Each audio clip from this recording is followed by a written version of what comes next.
Hello, and welcome to the the true story of a dog's heroic struggle to return to the family that he loves. A quick little note about the author here. It's just a quick little read, but it's written by Kyra Petrovskaya Wayne. Little bit about her. She's the daughter of a Russian prince that grew up in the Soviet Union. And during World War II, she actually saw combat as a rifle-carrying sharpshooter and worked in the field as a nurse. Sadly, she was caught in the city of Leningrad, one of, if not the most deadliest sieges of all human history. But she survived. Some people think up to 1 million people died in that city. The low estimates are 800,000, I believe. And even on the low end, the amount of people that lost their lives in that city of Leningrad were more than the US and UK's combined deaths throughout the entirety of World War II. So it gives you a little bit of a perspective of maybe why someone like this would find themselves drawn to a story about a dog named Max. Max, the dog that refused to die. And just to begin here, we'll start off with a little foreword. I think a lot of you might know who this is, actually. Every now and then, one runs across a tale of a great animal courage and wisdom. The animal lover within us smiles and nods, but we are not too surprised, because that's why we love them, for they are brave and wise. However, the true story of Max transcends any in my experience. His indomitable will to live, and his refusal again and again to accept defeat, and through it all in his unfaltering faith in humans, must reach all of us in many different ways. Max came back and paid his dues by opening some doors for some troubled people. However, it doesn't stop there. He will linger with many of us for all time, to bark a soft echo of encouragement when times are rough. I am proud to know him. Stage, screen, and television star, trustee of the Morris Animal Foundation and the National Canine Vice President, Betty White.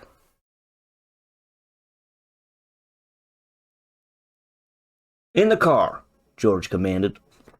Our two Dobermans immediately jumped into the back of the station wagon, behind a special grate separating the passenger section from the dog's own compartment.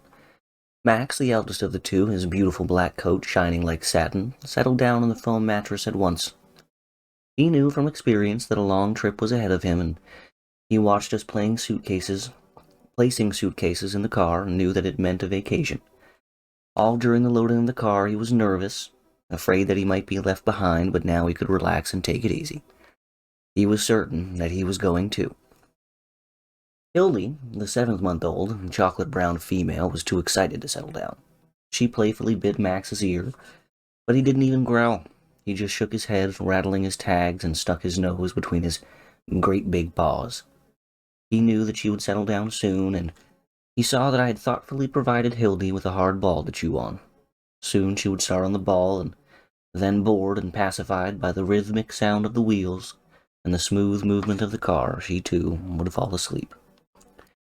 George and I were looking forward to this little trip. He had actually never been to the Sequoia National Park in the High Sierras, and it was years since I had been there. Besides, we had two guests visiting us, two brothers from Mexico City, Carlos and Francisco, aged 12 and 8 respectively. They were the sons of one of our best friends, an attorney. It seemed to us that the boys would enjoy a trip to the High Sierras. They had been to Disneyland and the movie studios, and we thought that a trip to the mountains would be really exciting for the two young city boys. We started early off in the morning, having arranged to spend the night in a motel in Three Rivers, a small community in the foothills, planning to drive in the mountains early the following morning, the best time to enter the national forest. It was a pleasant drive, leaving crowded Los Angeles. The freeway, normally congested, was really a freeway at this hour, for thousands of cars were moving toward the city, bringing thousands of people to work, while very few cars were on their way out. In 8 hours, the flow would be reversed, but by that time we would be 250 miles away in the quiet hamlet of Three Rivers. "Do you suppose there will actually be 3 rivers?" Carlos asked. "I'd like to see 3 rivers all at the same time." "Me too," cried the 8-year-old Francisco. He always agreed with what his older brother said. "We'll be lucky if we even find one," I replied. "The way we have less and less rain each winter, I won't be surprised if soon there aren't any rivers left in Southern California." "It will be nice if there is a real river," George remarked dreamily. "We'll go for a walk along the banks." Immediately, the familiar phrase, "go for a walk," had a galvanizing effect on the dogs. They lifted their heads, their intelligent eyes sparkling, their sharp white teeth gleaming as eager smiles appeared on their elongated faces. Max barked one short, affirmative bark, which he always did when asked, "Do you want to go for a walk?" And we laughed. "Boy, do they know those words," George exclaimed. Imagine they were fast asleep, and yet they heard us. "Not yet," George told the dogs, as he watched them in his rear-view mirror. "Now go to sleep." Obediently, Max dropped his head on the paws again, sighed deeply, and closed his eyes. Hildy stood up, turned around several times as if performing a ritual dog dance, and stretched out next to Maxie, and went to sleep. We drove along, passing small agricultural communities along the way. We stopped several times for a cup of coffee and then for lunch, letting the dogs out for a short walk on their leashes. We weren't in a hurry at all. It was a lovely blue and golden day, perfect California day, becoming more perfect with every minute that we drove farther and farther away from that smoggy city. My husband, a doctor of psychiatry, began to sing.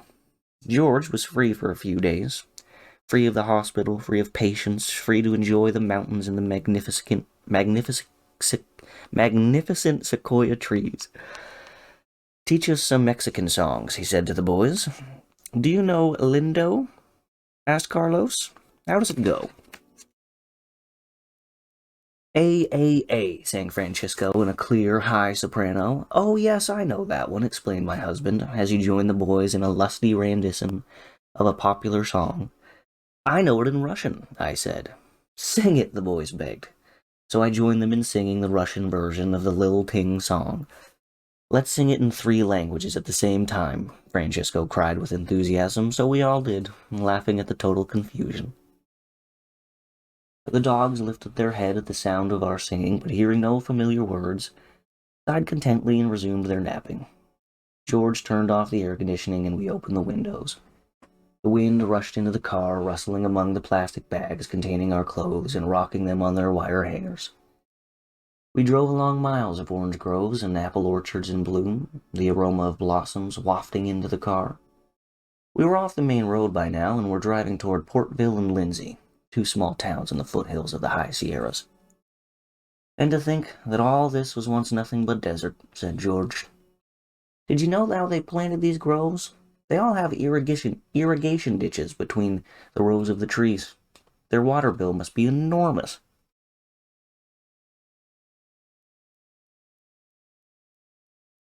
We found our motel in Three Rivers very pleasing. Our 2 rooms were at the back of the building, facing the fast-moving river beyond a stretch of sandy shore, strewn by huge boulders and smooth river stones. During the rainy season, the shore must have been inundated by rushing waters, but now, late in May, the river had receded and become a rather shallow though swift stream. The boys and the dogs joyfully leaped out of the car. Jumping from stone to stone, they reached the stream in no time. The dogs thirstily began to lap up the icy water, rushing down from the peaks of the Sierras. The dogs thirstily began to lap up the icy waters rushing down from the peaks of the Sierras.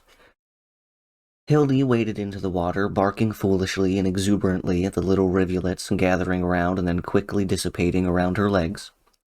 She tried to catch them in their mouth, but couldn't understand why all she could taste was water.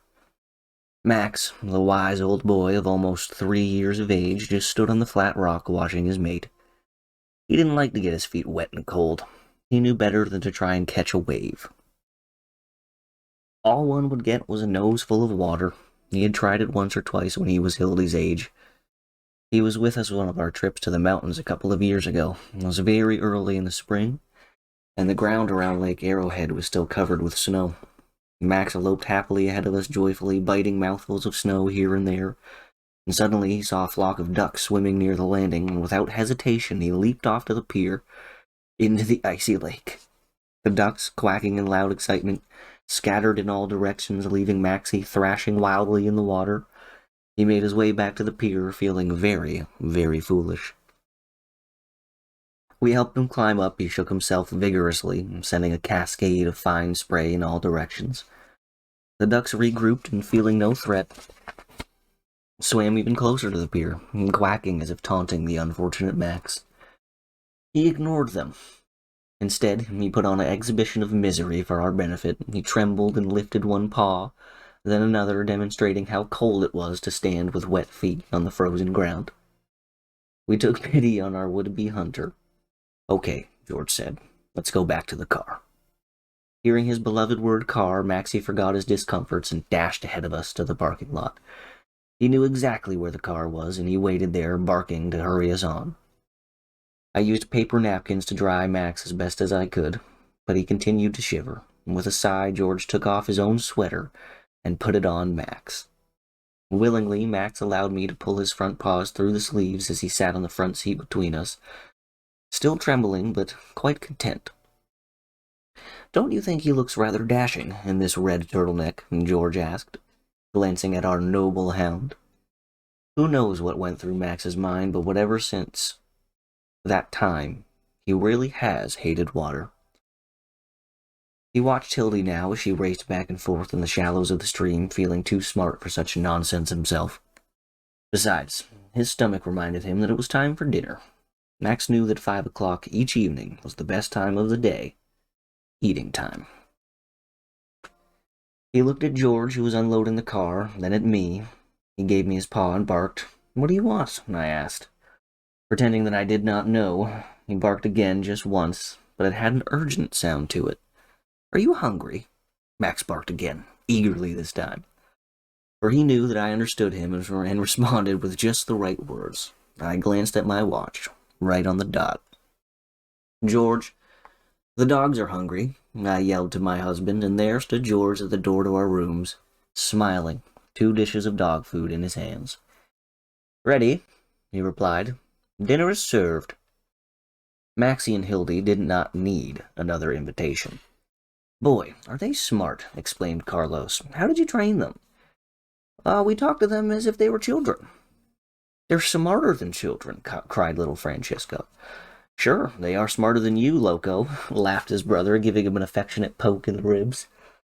The little fellow did not mind. He knew that his big brother didn't mean it. We watched them as they poked at one another, talking in rapid Spanish, calling each other names and laughing. The next morning, we were on our way to the mountains. We skipped breakfast, planning to have it at the lodge in the village, but the dogs, of course, had their feeding. Hildy was still a puppy and needed at least 3 meals a day, while Maxie played on our sympathy by pretending that he was starved, or that he too was a whimpering, endearing puppy. Sometimes he would simply blackmail us by doing his tricks, knowing that we would not leave his efforts unrewarded. His tricks included giving his paw, bringing his toys one by one, and barking on command. He could also sit, come closer, and by easing himself forward towards a person without leaving the stiff, attentive sitting position. Instead, he would slide on his behind nearer and nearer until his head would touch the person's knees. But his most spectacular attention-getters were speaking and shaking hands in foreign languages. Maxie understood and obeyed these commands in 5 languages: English, French, Italian, German, and Russian. When we left on vacation, he was learning his sixth Spanish, which Carlos and Francisco were teaching him. It took us a long time to reach the village of the giant trees, but we were not in a hurry. We enjoyed the gradual change of scenery from the clusters of deciduous trees in the foothills, with their bright green young leaves just beginning to unfold, to the darker hues of old hemlocks and cedars as we proceeded higher and higher along the winding road toward the summit. Once in a while we would spot a tall sequoia tree, a harbinger of the groves which we were soon to see. We stopped several times to admire the view, to marvel at the beauty of the mountains, the depth of the canyons and the gorges, and the crystal purity of the waterfalls cascading from the mountains in ever-changing, lacy patterns of splashing waters.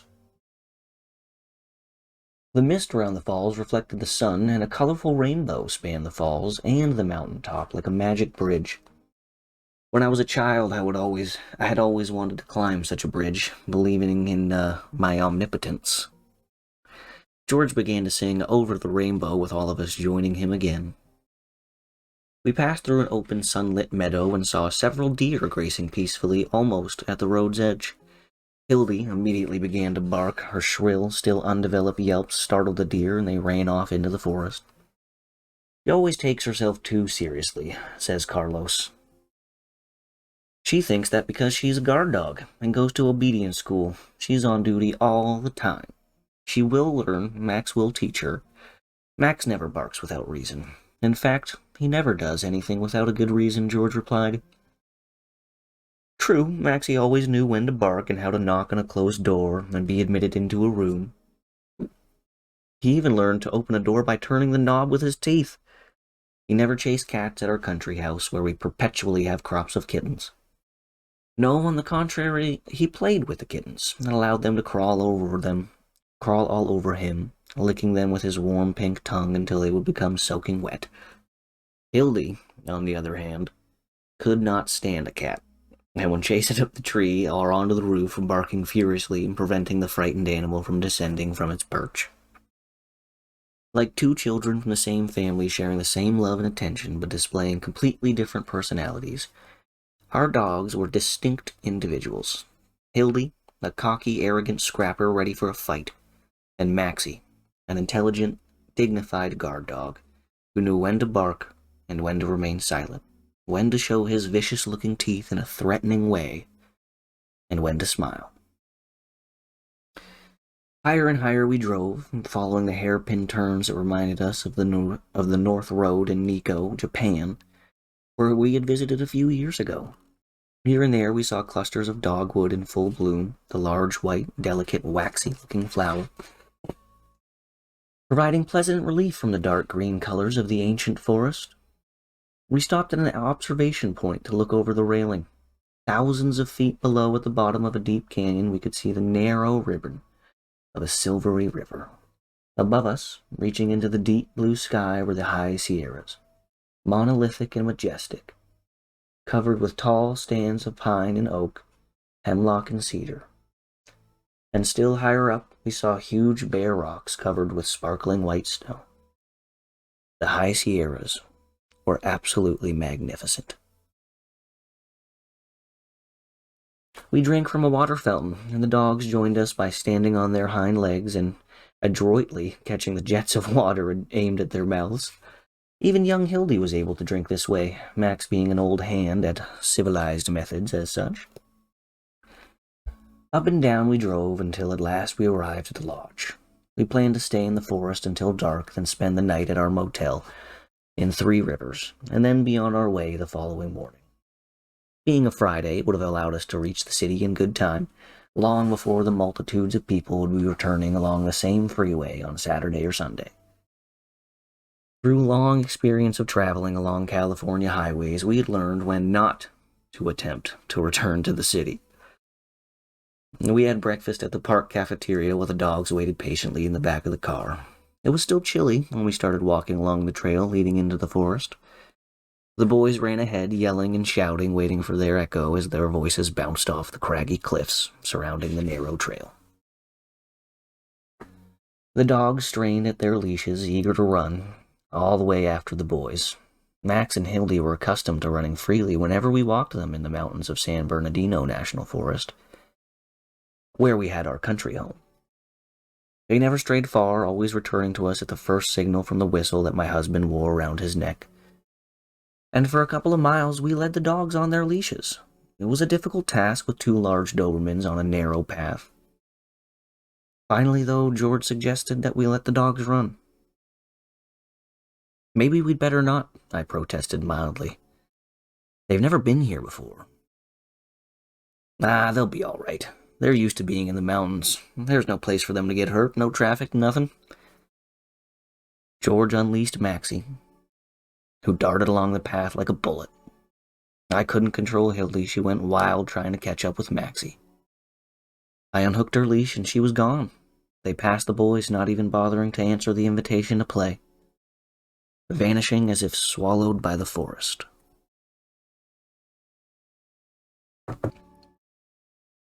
Almost at once, George and I grew uneasy. It happened often that we had the same feelings simultaneously. We wouldn't have to say a word, but we both knew what we thought or what we had to do. This time was no exception. We felt that the dogs must be called back. We felt that something serious had happened, and without even exchanging a word, we began calling the dogs. George blew his whistle, and I yelled in a special, high, shrill, penetrating voice, reserved just for this purpose. Maxie! Hildy! Here, dogs! We heard a crash among the ferns, and Hildy dashed into the path, her wet tongue hanging down like a swath of pink velvet. Where's Maxie? I asked, as I attached the leash to her collar. She hyperventilated and did not make a move of protest against her leash. George blew his whistle again. We stopped on the path, hoping momentarily to hear the sounds of Max running through the brush. Maxie, the boys called. Come back, Maxie. It was dark on the narrow path, the tall trees growing closer together on each side entwined their branches over the path, creating the impression that we were inside a cool, fragrant tunnel. There was very little direct sunlight on the path for the sun's rays to penetrate many layers of heavy fronds of old hemlocks and cedars. The path itself was wet. It was still covered with frost and was just beginning to thaw. Maxie! Yoo-hoo! Maxie! Nothing. Not a fern moved. Hildy whimpered and I patted her. George blew his whistle in a combination of sounds that never failed to bring Maxie prancing back. But still, nothing. I think that's where we will end off the first little part of the story here. Hopefully you guys enjoyed. If you guys have any pointers, maybe if I need to talk louder, talk quieter, change up anything, let me know. But hopefully you enjoyed part number 1 of Max, the dog that refused to die. Stay tuned to hear Max's point of view for the rest of the story, basically. There's just a little bit more of the owner's point of view, and then from Max's point of view, we will see how